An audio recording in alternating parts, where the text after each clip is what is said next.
factor. They constantly surprise us, both in amazing ways and not so much. We're Ben and Syya, and welcome to the Gnaw on This Business Bites podcast. This show is all about real-life things we all deal with every day, how they relate to business, and how to make some sense out of our daily chaos. Welcome to the show.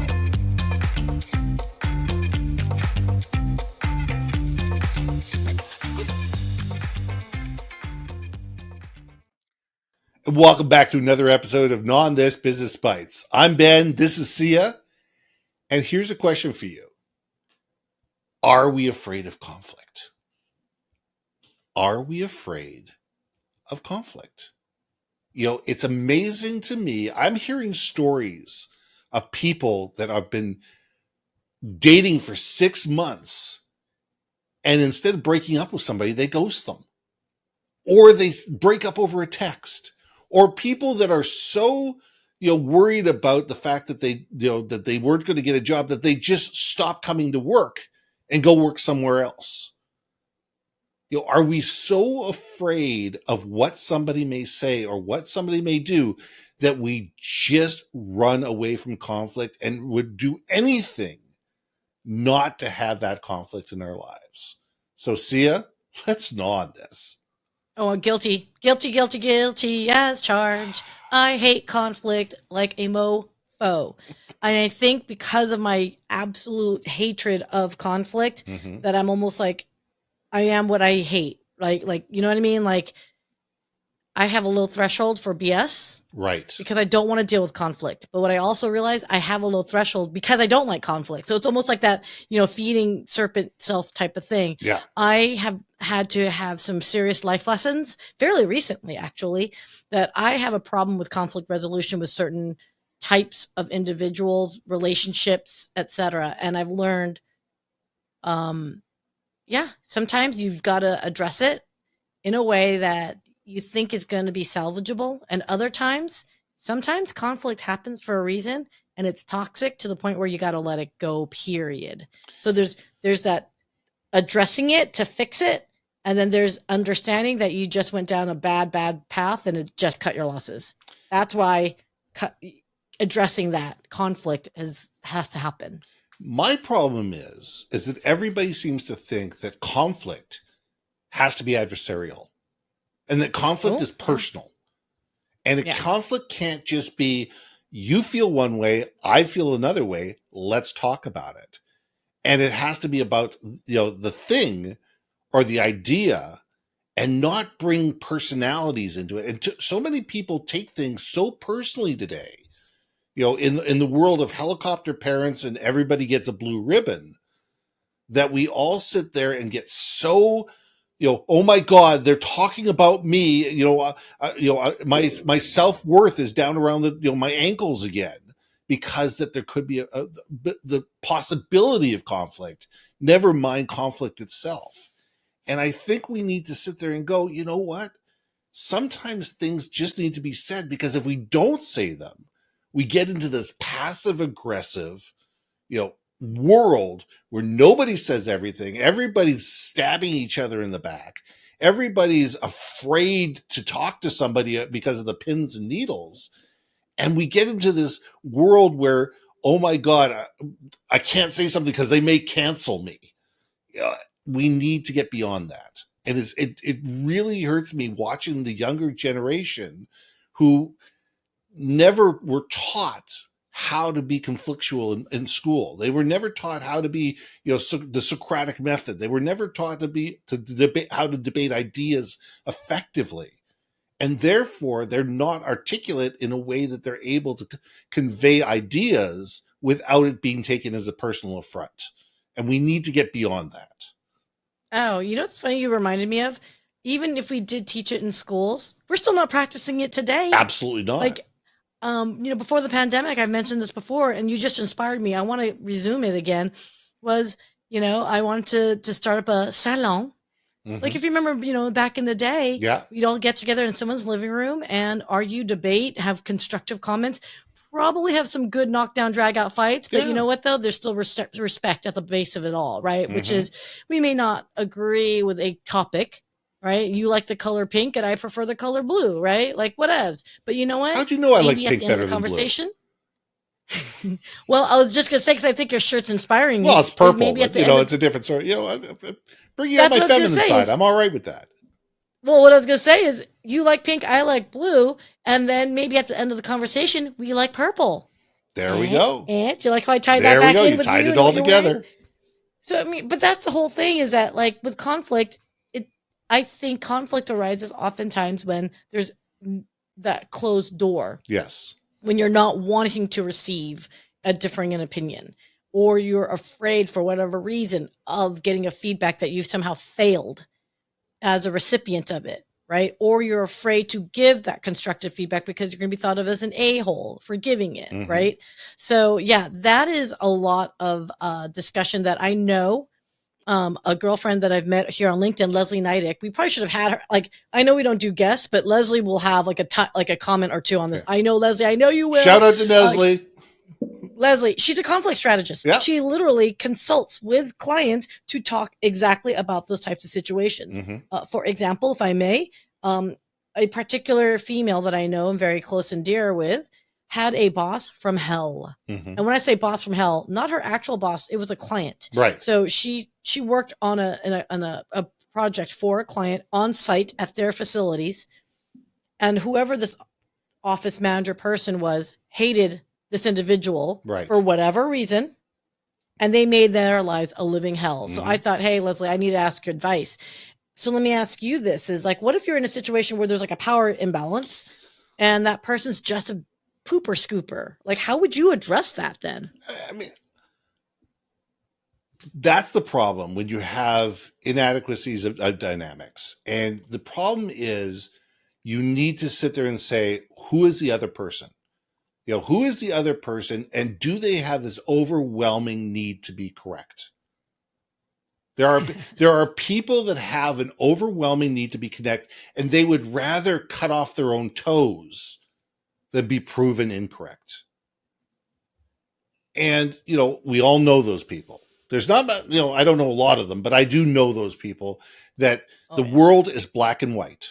There are no shades of gray. There is either I'm right and you're wrong, or the world is coming to hell in a handbasket. The trick 100%. is, and I just got a quote about this. Sometimes you have to learn. It says, sometimes you have to allow these people to be wrong. Sometimes you have to allow these people to be wrong. And sometimes you have to sit there and say, fine, no problem. That's the way you want to do it. I advise that we do this, but you know what, Mr. Client, that's fine. It's your money. It's your company. It's your decision. You want to do it that way.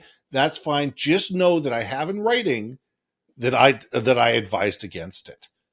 Yeah. And if and when it blows up, it blows up. And you can always go back and just sit there and say, hey, listen, you know what? I advised against this. You decided to move forward with it.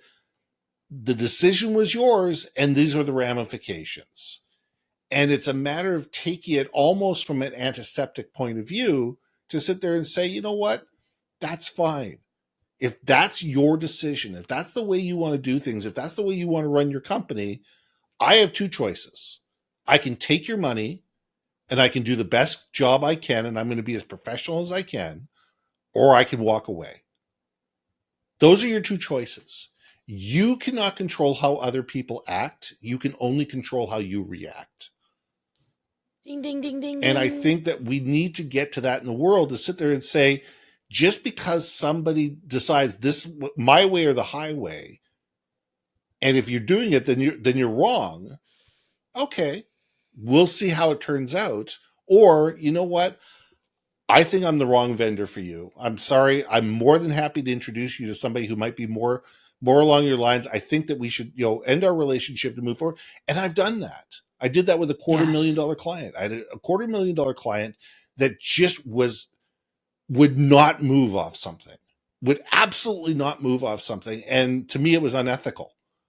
And it was an ethical point of view. And I said, look, to me, this is an ethical barrier. I can't do this, for legal reasons, for ethical reasons, for whatever. I'm not willing to do this. And I'm sorry, our relationship ends today.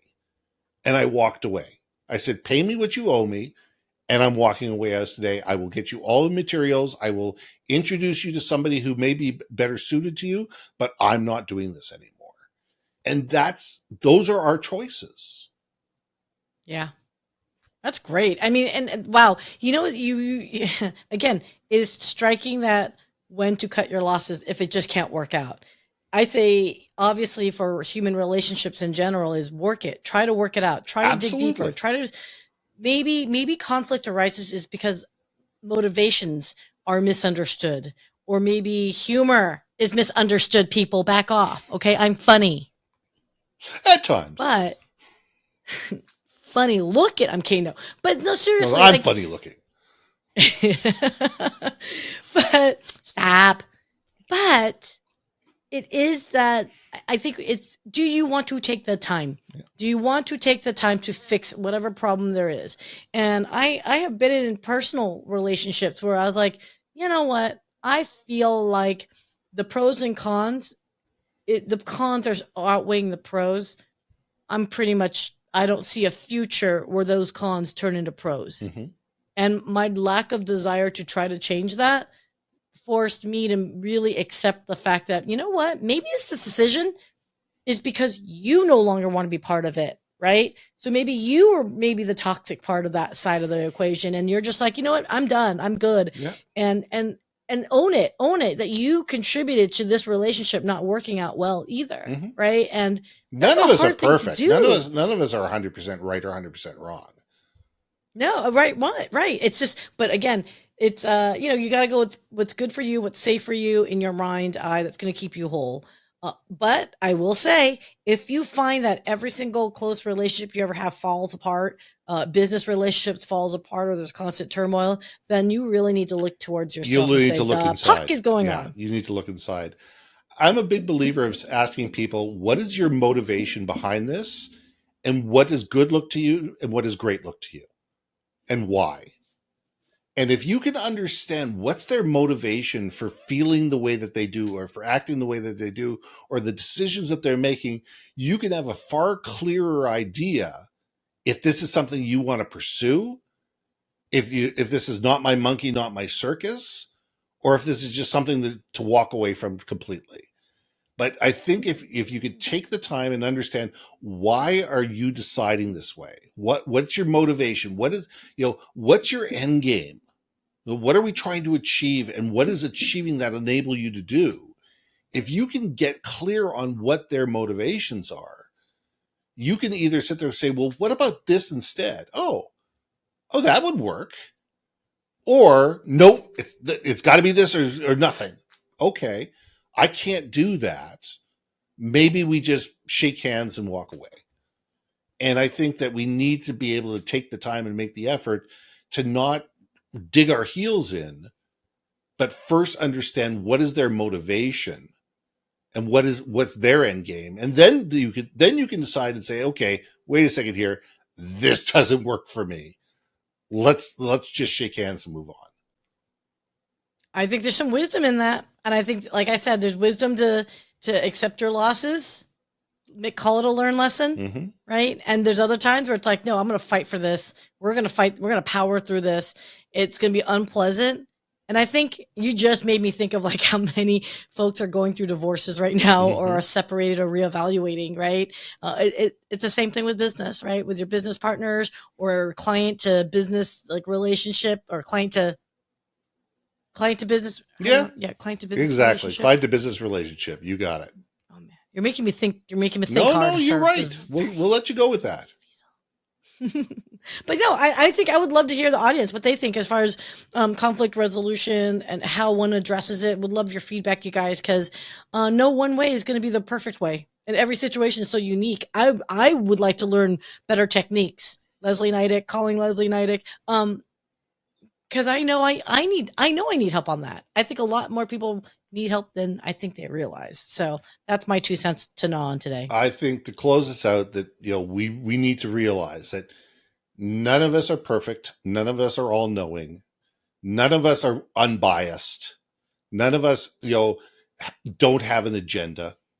We all have things that we think are right and things are wrong based on where we've come from, where we are, what we believe, what we've learned, and our experiences. And that leads us to sometimes to dig in our own heels. And sometimes we have to sit there and wait a second here. Somebody's coming from a different point of view. It's probably my best interest before I dig in my heels to understand what their point of view is, understand what their motivations are. And then if we disagree, we can either have a healthy debate or we can shake hands and we can move on. And the choice is ours. So how about we leave it there, Syya? Great. I know we could keep talking about this. Absolutely. But I don't want to get in conflict with you. I understand, but you know what? We'll do it off there. I'm Ben. And I'm Syya. We'll see you soon. Hey. Thanks for listening to another episode of Not on This, Business Bites. If you liked what you heard, we most humbly ask that you like, share, and hit that subscribe button.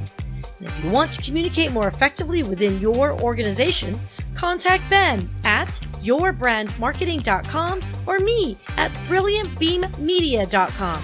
We can help you build your community, brand awareness, and personality through digital content and podcasting. We cannot wait to hear from you. So see you next week for another episode of Not on This, Business Bites.